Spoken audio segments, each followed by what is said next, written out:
Hey, anyone in here? Anyone mucking around in these stables? Come on now, I can see you there in the shadows. Come on, show yourself. What are you going to do about it? What are you doing here? These are private stables belonging to Mr. Paul Chester. Too bad. I just lost my way, that's all. Sorry, bye for now. Now, wait a minute. That ain't good enough.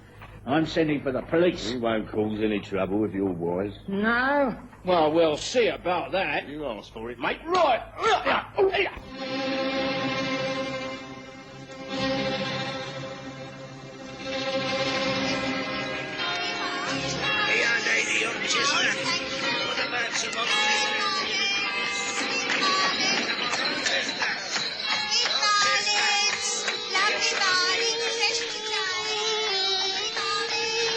We present the stories of Sherlock Holmes.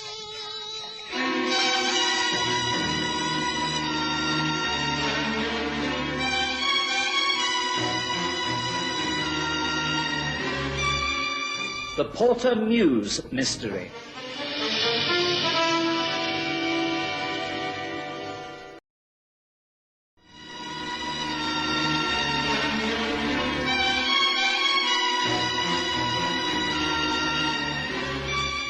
Sherlock Holmes was accustomed to dealing with mysteries and murders, but as far as I can recall, there was only one case where a death occurred almost on his doorstep. You see, running parallel to Baker Street is Chiltern Street, and in between, at the back of number 221B, there is a small mews, Porter Mews. The stables are clearly seen from our back bedroom windows. Number 108 Chiltern Street is owned by Paul Chester, an Under-Secretary at the Admiralty. And it was in his stable, in the Mews, that the body of his coachman, Ben Mead, was found that autumn morning. Naturally, someone thought of Holmes immediately. And, not stopping for breakfast, we both hurried to the scene of the crime. Constable, good morning to you. Good of you to pop over, Mr. Holmes. Lindsay's the name. I'm standing guard here until the inspector arrives. Nothing's been touched since the alarm was raised. Good. One of those rare occasions when I'm first on the scene and not the last to arrive. This is the man, Ben Mead. Yes, I've often seen him at work down here. Tell me, has Mr. Chester been informed of this? Mr. Chester doesn't seem to be at home, sir. The place is all locked up. That's how this man was found. The housekeeper arrived. She doesn't stay in the house. She couldn't get in, and so she came down here to find Ben. Went in a flaming hysterics. She didn't call the police. She's next door if you want to talk to her. Later will do. Let me first take a look at the body and the whole stable. The horse and carriage aren't here. I take it that Chester has gone off with them. Now, the body. Well, it must have been a fight, Holmes, with the way everything's been thrown about. Oh, yes, there's been a fight, all right, but an unfair one. It seems to me that this poor fellow was knocked down, and then, before he had a chance to pick himself up, he was hit across the base of the skull with a heavy instrument. This man gave a good account of himself, according to his facial injuries. Blood everywhere, and look at his knuckles, and... Yes, what's this? Yes, a coachman's wheel hammer. Blood and hair on it, yes. This is the murder weapon, all right. Now, I need as much light as possible. Now, where's my glass? Yes, very interesting. Well, it's clear from the footprints in the earth by the door that Ben came in here and disturbed someone. I should say quite early last night. There was a fight. He inflicted some injury upon his opponent before he was knocked down. He was meaning, I should think, about here when the fatal blow was delivered. Yes, I think I'd like to go over everything alone, if that's all right with you. And then, when the inspector arrives, you can send him up to my rooms, Constable. I think I can put him on the right track straight away. That's a relief to know, Mr. Holmes. Lucky to have you on the spot, so to speak. I'll tell the inspector straight away.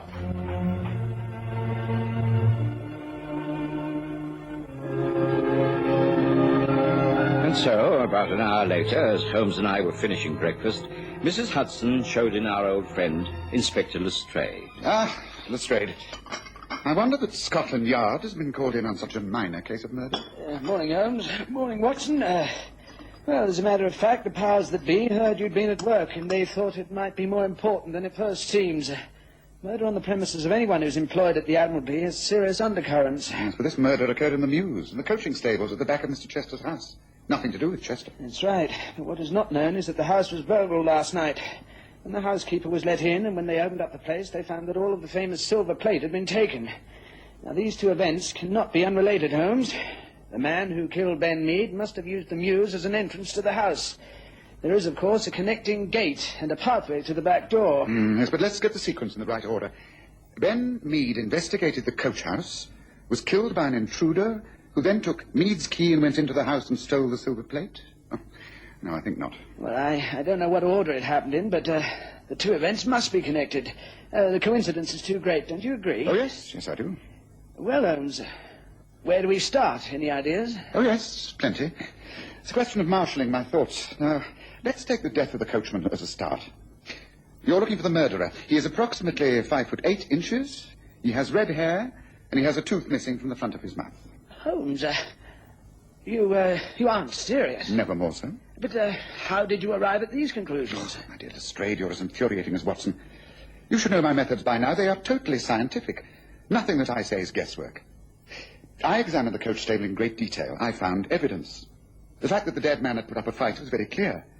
He was bruised about the face. Now, bruises are very strange things. They come about in various ways.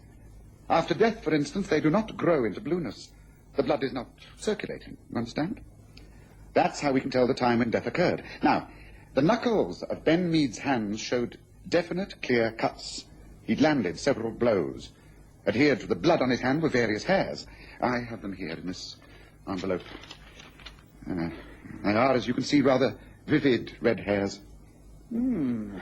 Yes, I see. All right, Holmes, carry on. There's a broken tooth in that envelope also. I picked it up from the straw. It must have been from the man Ben was fighting, as Ben's teeth are quite intact. Also, on the beam of the stable, there were similar red hairs. They are also in the envelope. They show that if the man was hit and staggered back, his head would have hit the post at roughly 5.5 feet from the ground. Now, it's reasonable to assume, therefore, that he is a small man. He must have had red hair and a beard. It's all quite elementary, really. Well, it's something to go on, isn't it? Oh, I think so. Now, London must have hundreds of men with red hair, but not all that many who also have broken front teeth.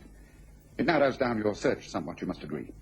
Now, I've suggested in view of the fact that there was also a robbery, that the man was hired to do this job, therefore he is a professional and an experienced crook. May I make one final suggestion? By all means. Try Limehouse. There's a gin hall near the river. It's called the Waterman's. It's a place where all kinds of seamen gather. At the back of the hall, there is an old coach house which is used as a boxing hall and gymnasium. I've long suspected that it's merely a front cover for various smuggling activities. If you can get a couple of plainclothes men to dress as seamen and ask a few questions, you could pick up the lead on the man you're after. Well, that's a great help. Thanks, Holmes. I'll do exactly that. Good. Well, the best of luck, Lestrade, and keep me informed, won't you? Lestrade left, feeling rather pleased with himself, and I knew that if he succeeded in making an early arrest, Holmes would take none of the credit. In fact, Holmes appeared to lose all interest in the case, until later that day, when Mrs. Hudson showed in yet another visitor. This time, it was a man of considerable importance, Sir William Benningfield, of the Admiralty. Good day to you, Holmes. I don't know if you remember me. We met a couple of times at the Diogenes Club. Your brother Mycroft introduced us. Of course I remember, Sir William. Pray do take a seat and tell me why I'm so honoured by this visit. Thank you. Well, the fact is that we seem to have hit a spot of trouble. This is, of course, in the strictest confidence. Naturally.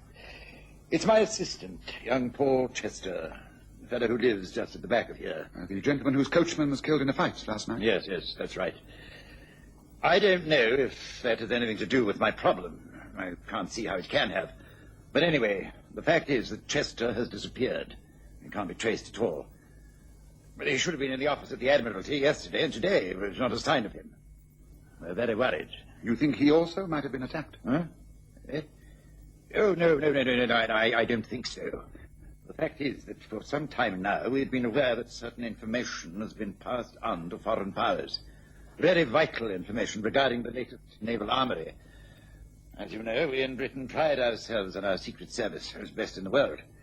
Information coming back to us leads us to believe that someone in the Admiralty has turned traitor.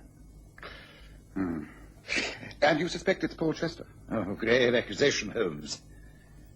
I hardly like to put it in so many words, but the possibility does exist. Recently, I've been watching Chester. Only he and I have the keys to the safe, where the codes are kept. Very few of us handle the top secret stuff. The codes are continually being changed.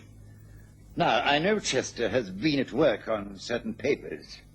I am reasonably sure that he has been passing copies on to a contact in Austria. Your brother, Mycroft, is over there at the moment and has confirmed that the information is being leaked out there. And you think that Chester may have got wind of this, that he might be aware that you suspect him? That's right. I fear that he may be skipping out of the country with the latest plans. It's important that we find him and stop him. You say that he's been missing for 2 days. And he could easily be aboard a ship or even across the channel. Could be. But we must check. The point is, Holmes, will you help us? I'm sure Mycroft would wish you to. Yes, of course. I shall do everything I can, Sir William. If this case is becoming extremely interesting. Yes, I shall do everything I can.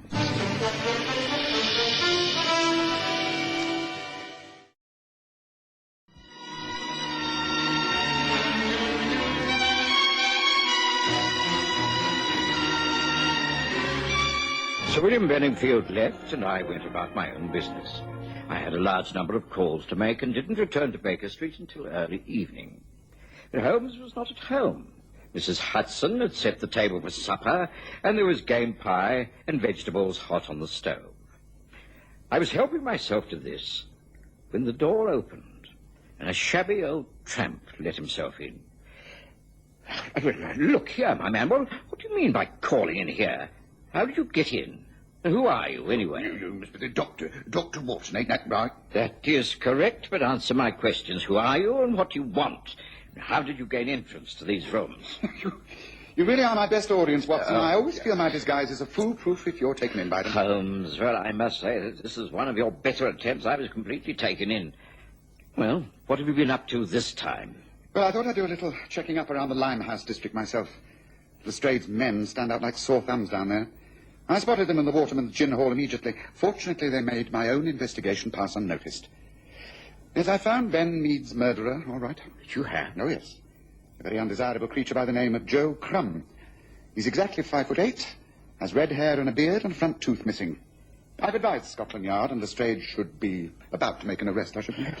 That's fast work, I must admit. Holmes, is there a connection between that man's death and the disappearance of Paul Chester? I believe there must be. It's far too coincidental.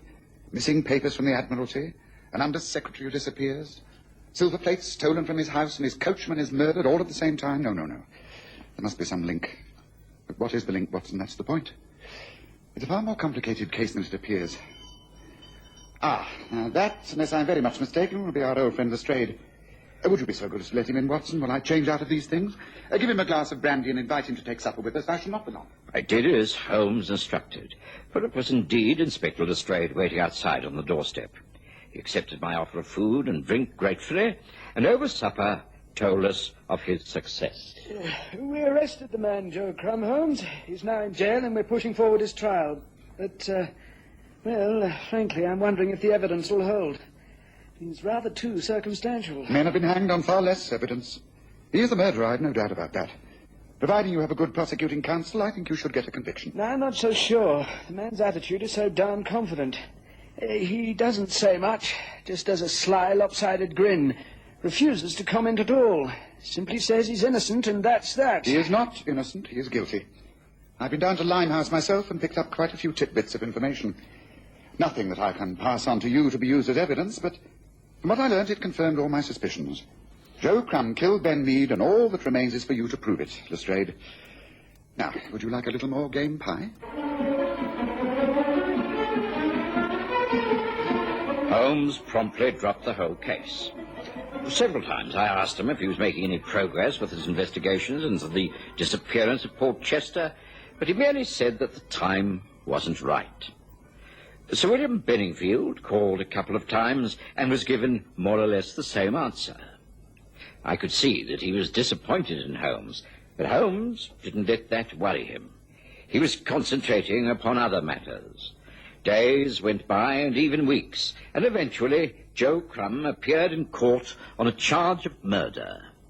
Naturally, Holmes and I attended the trial. The defense was conducted by Hugh Starcross, a most able man. Members of the jury, you must be amazed at the weakness of the case you have been brought here to judge. In all my long experience, I have never known a criminal charge supported by such flimsy, scanty evidence. As it unfolds, you will see that no rational mind can find the prisoner guilty. My client is not content, however, to be acquitted for lack of evidence. He claims the right to prove his innocence. He will show that he could have had no part whatsoever in the death of the coachman, Ben Mews. That means he's about to produce an alibi. The usual questions first, though. A prisoner at the bar. You have heard that at the scene of the crime, there was evidence of a fight and the finding of red hairs and a broken tooth. You have red hair. That's right. Natural, too. Always have had this colour here. You also have a front tooth missing.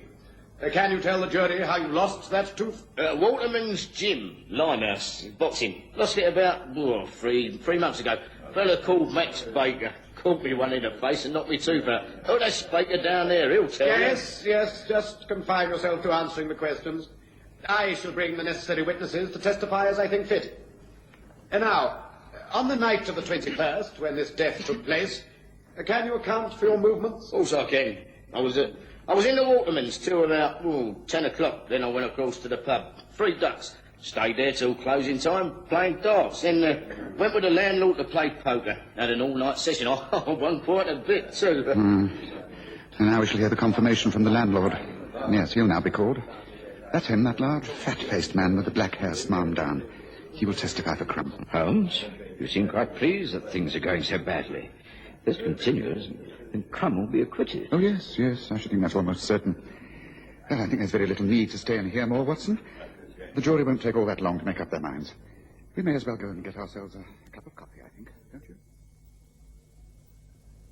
Gentlemen of the jury, have you arrived at a verdict? Do you find the prisoner guilty or not guilty? Not guilty, my lord. Naturally, I was greatly upset, and so was Lestrade. Scotland Yard had been made to appear rather stupid. He was far from pleased and very much inclined to blame Sherlock Holmes, who was quite unimpressed by the whole of the proceedings.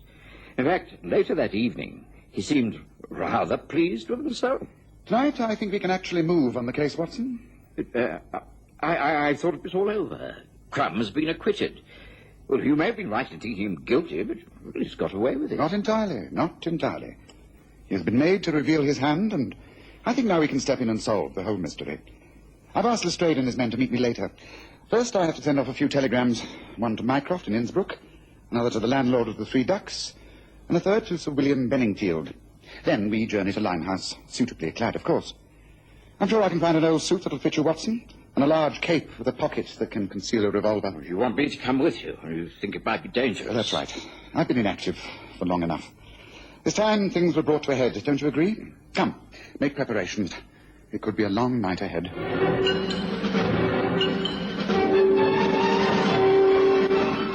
And so, on a rainy, windy night, Holmes and I took a cab to the East End of London and made our way by foot to the 3 Ducks public house. We didn't go in. It was nearly closing time. We waited down a side alley, and after about half an hour, 2 men left by the back entrance. I could tell by the light of the gas lamps that they were Joe Crumb and the landlord. Swiftly and silently, we followed. They made their way down towards the river, and at St. Catherine's Wharf they stopped and entered a small disused warehouse. Holmes seemed to know the way, and catching me by the sleeve, guided me through the darkness. The 2 men lit a lantern. There's he. They're kneeling on the floor, about to open a trap door in the floor. Holmes, what's all this mean? Shh, you'll find out very soon. Wait.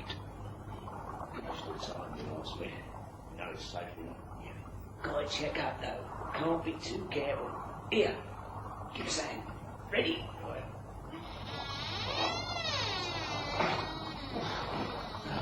See, still there. No chance of anyone discovering him under the floorboards. All we've got to do is put him in the chest. Come on, easy. Right. Right, that's got him. Close him in. Good. Now, tomorrow, going to pull the Santiago style. once right out at sea, the captain drops it overboard and that is down. We settle back inland and start collecting. Rich then we're going to be nice and rich for the rest of our days. Worth taking a few risks for, I reckon, don't you? One risk too many, Crumb. What a devil! Don't move. There are 2 guns on you, and both my friend and I are crack shots. Cover them, Watson. Let's get this straight in here. He and his men have been following me. That's it. The game is up, Crumb. You may have got away with murder once, but this time you won't be so lucky. This time you will face a charge of killing Mr. Paul Chester, whose body you have just placed in that sea chest. You blasted clever swine, how did you... You'll have plenty of time to listen to explanations later. Strayed. Good, right on time. Take these men away. Then I think you can make yet another arrest. A bigger fish this time. These are just 2 sprats to catch a mackerel. Come on, Watson. Our work here is over.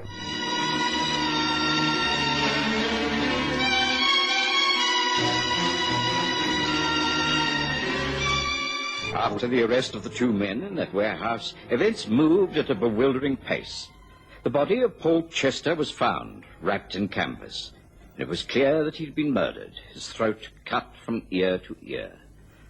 Under cross-examination, the landlord of the 3 Ducks broke down and confessed everything. He turned Queen's evidence, and so implicated none other than Sir William Benningfield. Holmes was not at all surprised. You see, it was Benningfield's whole idea.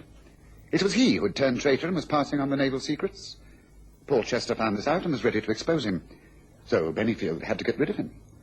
The plan was to burgle the house in Chiltern Street, steal silver plate, and then send a message to Chester where to find it. Chester was lured to Limehouse, where he was killed, and his body placed beneath the floorboards of the warehouse until it could be shipped aboard a boat and dropped out at sea. Unfortunately, Joe Crumb was discovered by Chester's coachman, who was killed in a fight. I knew that it was the beginning of the case and not the end. Once Crumb was acquitted, he got overconfident. The landlord, being the spineless type, reacted to a telegram I sent to him, saying Chester's body had been found. They led us to him. My brother Mycroft is due back in England straight away. He'll deal with Benningfield. I think our job is over, Watson. So much for the Porter Mews mystery. Interesting case, but a little too close to home for comfort. Don't you agree?